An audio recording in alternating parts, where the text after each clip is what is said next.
Good day, everyone. Welcome to the Digital Collective. I am James Hicks, and we have a fantastic show for you today. So sit back, buckle in, and let's get it going.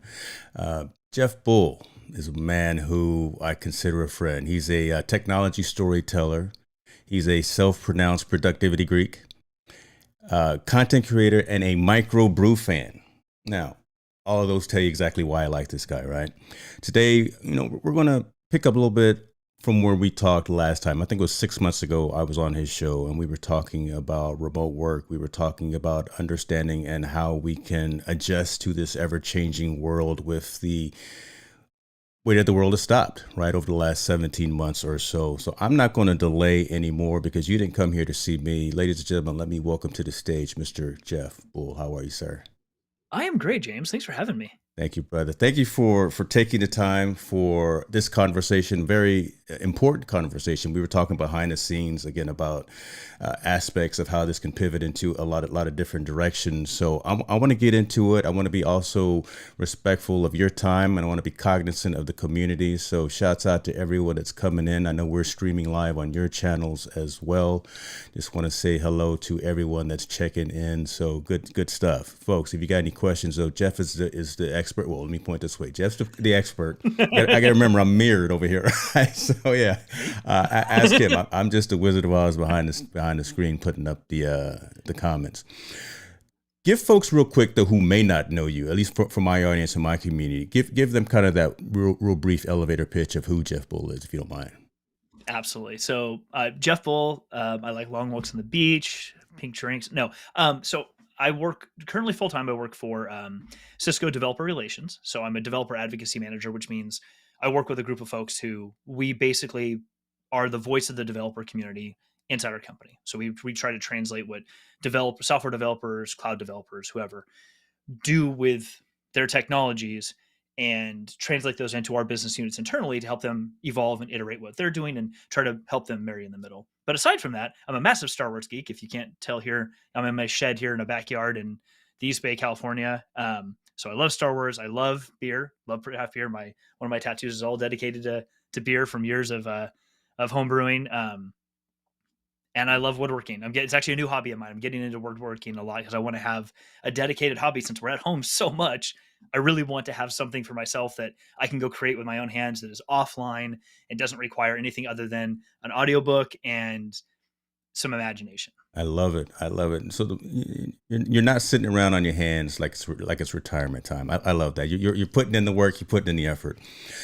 Let's get into the comments and let's get into the real meat of today's discussion. Though again, we're sitting at home in our studios. We're sitting at home in our sheds in our backyard right now, like you are.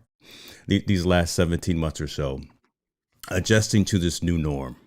What what does that do to someone, right? From a psychological perspective, from a mental perspective, even from a physical health perspective. And I know that your channel now, you're actually putting out a lot of content focused on how to ensure that we take care of ourselves as we adjust to this different dynamic. So let's talk a little bit about, again, embracing remote work, especially as it's focused over these last 17 months or so.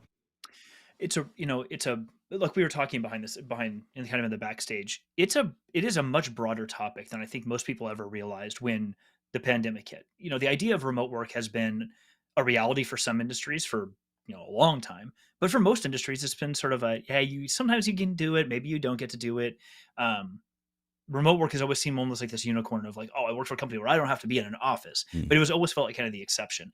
And so I don't think the majority of people really understood that what we've all found now that we're in this pandemic where we have to be remote for the most part, you start to realize that working from home, working remote, wherever it is you live, it could be in a van.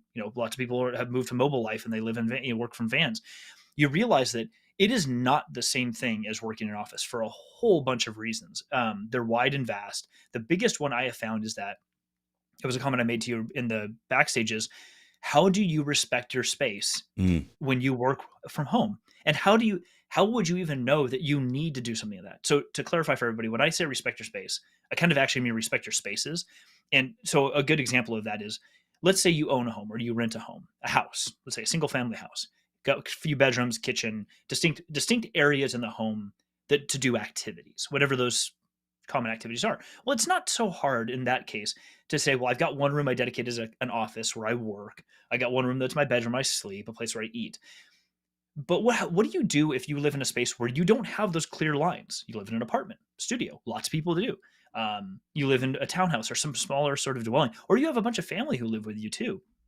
How do you find a way to respect the distinctions between these different spaces for different uses? And why would you even need to? Because when you're in office, Mm, you left your house, you drove to work, and when you left work, that was your demarcation from work is now here and I'm out here. Unless I'm in some job where I have to do after hours support type things, there was a clear delineation between where work was and where life was.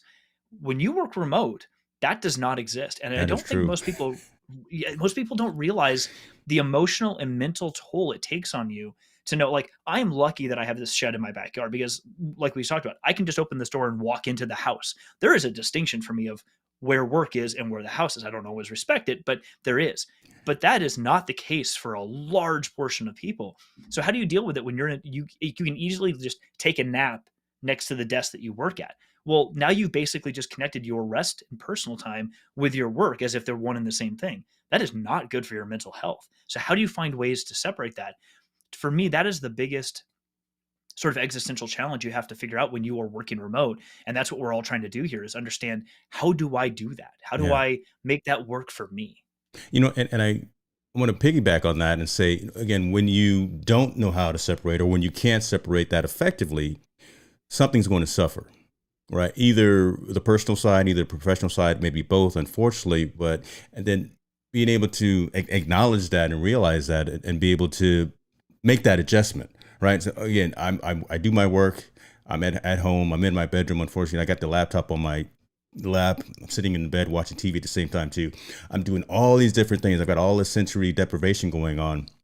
I'm not completely focused on the task at hand, either from the professional side. I'm not completely focused on the task at hand if my significant other is next to me as well. So, how do you get yourself out of that, right? Let me think, how do you acknowledge that? It's really easy to say, yeah, I need to go to the gym. I need to not do this. I see, we all see that, right? And we write down the plan again. First of the year, we say, I'm going to do better. How do we get from the plan and turn it into the goal of actually doing something? How do we move from just writing it down and actually putting something into action? Yeah, that is the question. And first and foremost, that is the question. And being flipped for a second, like if anyone has a good answer, a really good answer, or their own version of the answer, chime it in. But my answer to that, or at least the response I try to take to this, is I I'm trying to remember who I heard say this. I believe that there's a podcast out there, Angela Duckworth, and I forget her co-host name. It's a show called No Stupid Questions. And in one of the episodes, in the conversation, her co-host made a comment about a methodology for how do you get started on, like, to your point, go to the gym. If you're already somebody who's gym minded, you like that, and getting in your car and driving to a gym is not a problem for you, great, that's fantastic. But for a large portion of people, that's not the case. Like, even for myself, I know how I feel after I leave the gym, but getting up and driving to the gym, even though it's like 2 minute drive away, sometimes feels like a mountain to move. So how do you bridge that? And I think the way that I heard before that has really helped me is, okay, break it down. What is literally the first thing that you can do? Not go out, not drive to the gym. No, no, no. I don't mean that. Even simpler than that. What's the very first thing that I can do right now to disconnect from the work that I'm doing? I can stand up. Okay, that's a first step. I can walk out that door. That's a second step. I can go sit on the couch. That's a third step. Trying to break it down for yourself to the most basic steps, because those are all super, super consumable. Any one of those things are easy to do. I can stand up. Great. I could walk inside. I could go saying I'm going to go take a nap. There's two or three things you could do before that. They're even simpler than that. And I think when we let ourselves break it down that way, what we start to see is that these little small steps you can take to just disconnect a little bit actually make a big, big difference. Hmm. One thing I love to do is I love to take walks. I found myself for a while like taking walks and trying to be on calls. And I do love walking meetings because there's something about that. But I'm actually trying to stop even doing walking meetings because I'm realizing I like the walking time because it gives me a chance after a meeting to disconnect. Like I just need to wrap myself around what I was just listening to in this call I had with somebody. I'm gonna put on some tunes and I'm gonna go take a walk around the block and just let myself kind of just be in it for a bit Okay. before I go back to work. there's something about that that is really helpful for me. It doesn't require going to the gym. It doesn't require anybody else. I can just put some headphones on and I can just walk around the block real quick. Just something to take my mind from where it is right here and put it over here. Because once you do that, even for a couple minutes, you start to find these activities like going to do a hobby or going to the gym or prepping dinner for the family, all of a sudden become a lot easier because you've now distanced yourself even just a little bit from that thing that was overstimulating you before. And your point, when you're sitting there with your laptop on your lap and you're watching TV and doing five things, it sometimes it feels easy to do all this multitasking at once, but it almost then makes it even feel harder to go do the thing you really want to do because you're like, yeah, but I got to Wow. disconnect from Yep. all of this to do it. It's like, well, then you need to start with one thing, like turn the TV off, or I'm here doing this. Turn off the music for a second. Close all the browser tabs for just a moment. Just one or two little things you can do that start to like slowly disconnect so that you're just focused on the one thing and then everything else starts to feel like, oh, well, since all this is out of the way, well, I guess I can just walk That's a over good there and point. do that real quick. That's a good point. I see some folks in the comment section, and hopefully this lady is not talking. Hopefully she's just typing. Miss Jill is in the building. I know she's going through some things. Hope you get better, my friend. She says she uses an app called Timular to help her compartmentalize and keep herself accountable. And we're all technologists here, so I'm actually take note of that. And I love the fact that there's technology, and I knew the word to help you actually do those kinds of things. Mhm. I wanted to back up though and go into what you just mentioned and kind of be a doubting Thomas here, and kind of be just throw this wrench at you. Yeah. It's easy and it's not easy. It's great to be able to talk to yourself and do that, right? And say, I'm going to set this space. I'm going to respect my own spaces, things like that. How do you then push that out to the folks that are around you? How do you tell your colleagues at Ooh. work to respect the fact that, yeah, we've got a meeting. I'm going on a walk right now. I'm gonna go do this 15 minutes around the block right now. Don't call me. Schedule it around that. How do you actually get folks in your sphere to respect your desires to look after yourself as opposed to always being on the clock? Ooh, yes. And so I'm not gonna proclaim to be the expert on this and to know all the answers to it. But I will say that there's a couple things I've benefited from. The most extreme version of this is if you are not able to is you need to have a conversation with a person. Mhm. But if you don't feel like you can't have a conversation with a person, and I mean, I'm saying this very hypothetically because I realize if I say just go talk to the person, there's probably a ton of people in the chat going, "Uh huh, sure," and I'm like, and I recognize that completely. I'm just saying it because it needs to be said. But one option is, and this extreme option is, if you're working for a company, working for yourself, whatever your situation happens to be, like Rich just said, turning your phone Turn off. your phone off. Um, if you are in a situation that they're not willing to adapt to, like a ways, a set of working principles for how things should operate to give people the allowance to create a rhythm in their life that actually works for them, then maybe time to look at something different. But that's an extreme. Hmm. Obviously, that's a very extreme way to approach this because there's many other ways to deal with this. One of the easiest ones I have found is I have conversations with individual people about it. So great example. I was talking to a peer of mine, somebody that I work with directly on a daily basis. We both lead two different teams, and I told him like, hey, yesterday I was at the doctor's office because I was getting tested for ADHD because I feel like I might have that. And I went to this thing. It was an hour and a half long set of paperwork I had to fill out. When I walked out, it was only 4:30. My brain was melted. Like I walked away Wow. feeling like I can't. It was 60-page packet that you have to fill out double sided. It was a lot of mental things I had to do. And I had an interaction also with somebody early in the day that was some I took it as somewhat negative, and between the two things together, they kind of lived rent free in my brain. Mm. And when I walked away with it, I'm like, I just felt like crap. And I realized it when I journaled last night that, you know what, I have some tools from a coach that I'm seeing that could have helped, but I didn't let myself just use that little tool of like, how do I stop and just go back and relook at this situation for a moment? So it's not really a direct answer to your question, but I think it's one of the ways that can help is finding any way possible to talk to another person about it. And it doesn't need to be somebody you're talking to, like, hey, please be my therapist and my coach. I don't mean that. If you have that, use that resource. But if you don't have it, it's also okay. Talking to somebody to just say, I am kind of struggling a little bit with being in like two meetings back to back because I feel like I can't get anything done. And I don't know how to feel like it's okay to get up and walk away for a minute. I will guarantee that 9 times out of 10, the people you talk to will say, holy crap, I had the exact same thing happen yesterday. Everybody else is going through the exact same thing right now, but people just don't feel like they are allowed to talk about it. I Yeah, even work for a part of my company that is super, super open to these things and super collaborative. It's like one of the best cultures I have ever worked in my, 20 something career, 20 years something career in technology. And even still, we find that we're not talking about these things with each other. exactly, exactly. So I think that is, it's not the answer. There is no existential the answer, but I think that is the best first step is find a person you can talk with about it and just have a conversation. I appreciate that. That's really good. And you have gained a friend in Jill. I would make sure that you two connect. She Hi, she Jill. like she likes that vibe. She's definitely someone you want to have one in your corner too. Excellent. Let me ask you this though, because this is really one of the focuses and the missions of the content that I put out as well. Having some of those awkward conversations sometime, and finding that social impact response to that social impact statement. A lot of times, unfortunately, men are very hesitant to reach out and ask for that help, right? To say, I need a buddy, I need someone to talk to, I'm feeling vulnerable, I need help. Hmm. What are your thoughts? And I like the fact that we're having this conversation, two guys that are in technology, two guys entrepreneurs and business things of that nature, so folks can see and engage and interact with us and see that it's okay to have this type of conversation. Yes. But how do we go about changing that dynamic, right? Again, why are we so stubborn?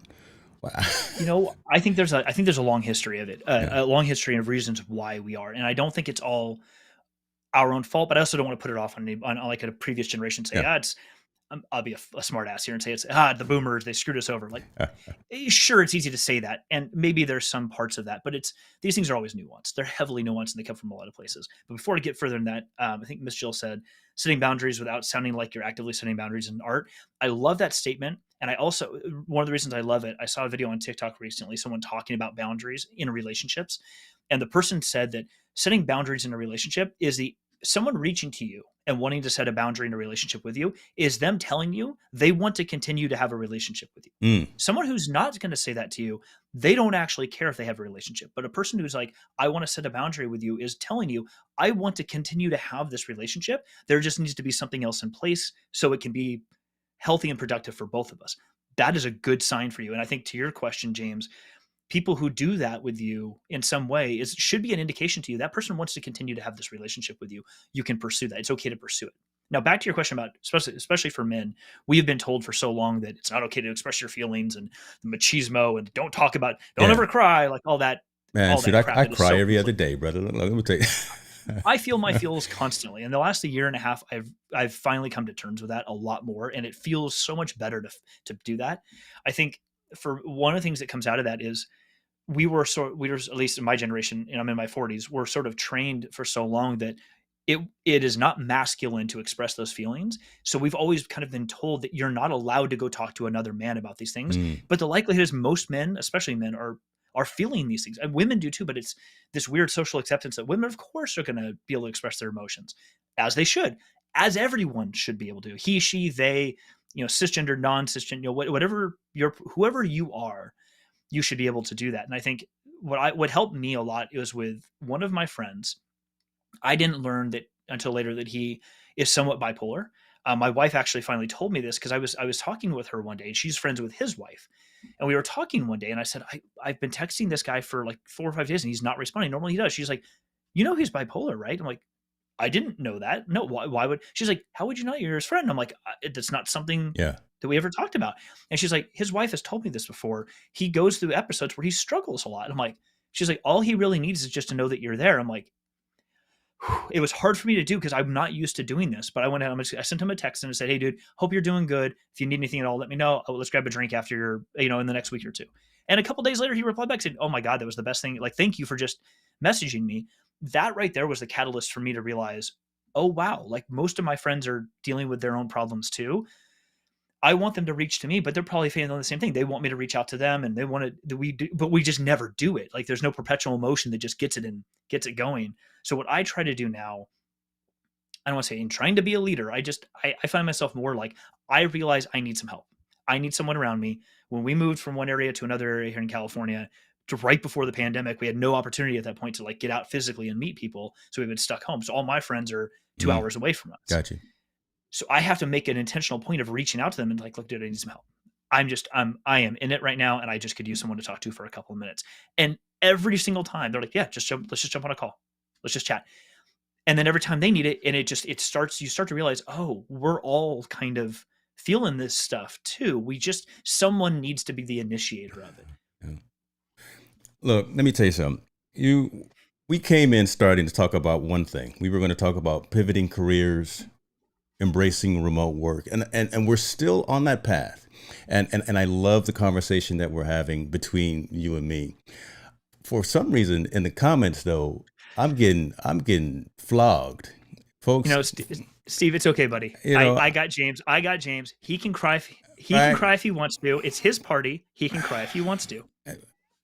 I wish I had that set up as a sound effect, but I just not You on there. should totally have that as a Let sound me go effect. back to the real comments, and I'm gonna see if I can have some moderators block Mr. Steve Worthy. But I like what Jill said here. Making I statements on what I need is powerful and not as off-putting than trying to tell someone you have boundaries, right? And I think this is the conversation that we're having right now is actually more important than again just learning how to best practices, tips, and tricks and techniques for working remotely, setting up spaces, things like that nature. We've turned it more into the mental health, mental care, self care conversation, and being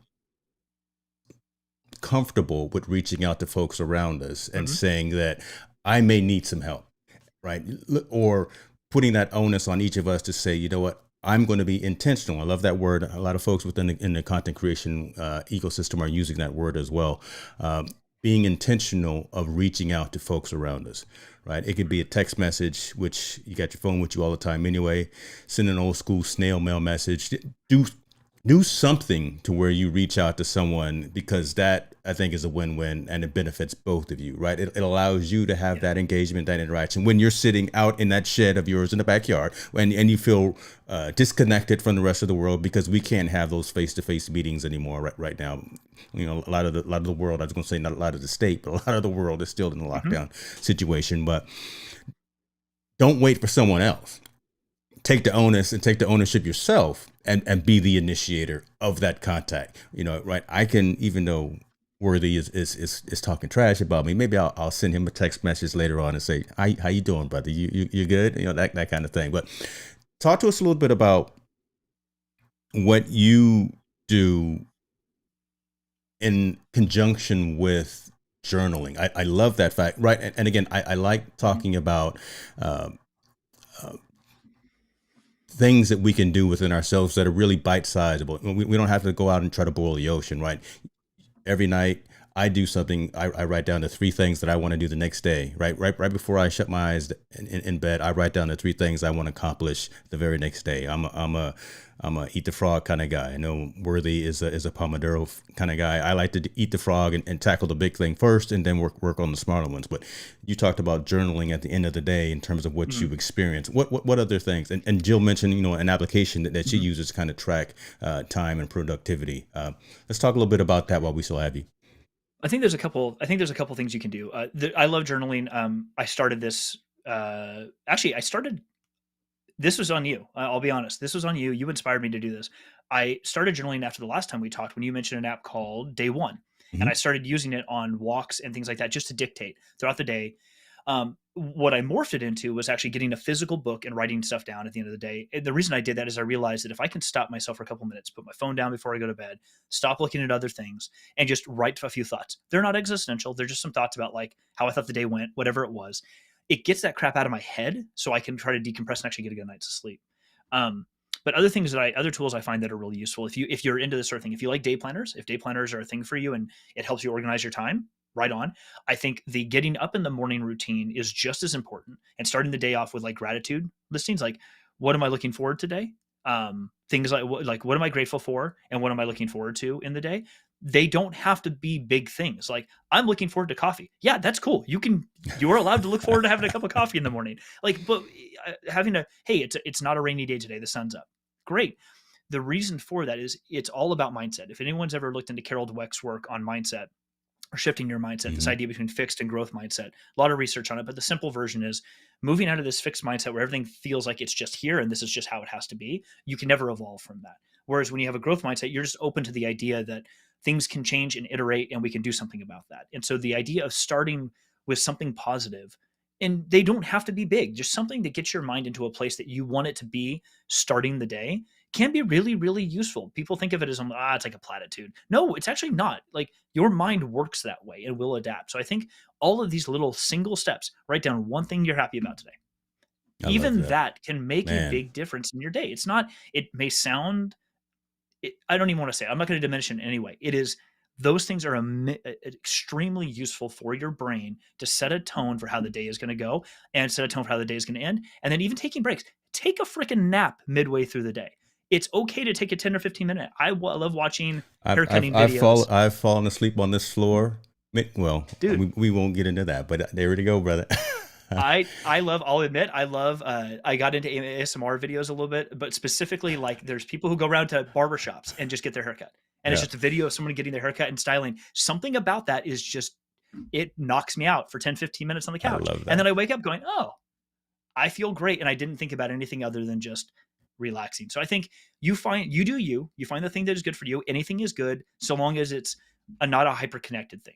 As long as you're not hyper connected to something for 10 or 15 minutes once or twice a day, you are on the right path to whatever it is you need to be healthy. Man, that's folks. I hope you guys are taking notes because I sure am. I love this comment here as well from Verlaine. So thank you for joining us. In the age of mental health and remote work, asking for help should be a skill. I love that. That's pretty cool. 100%.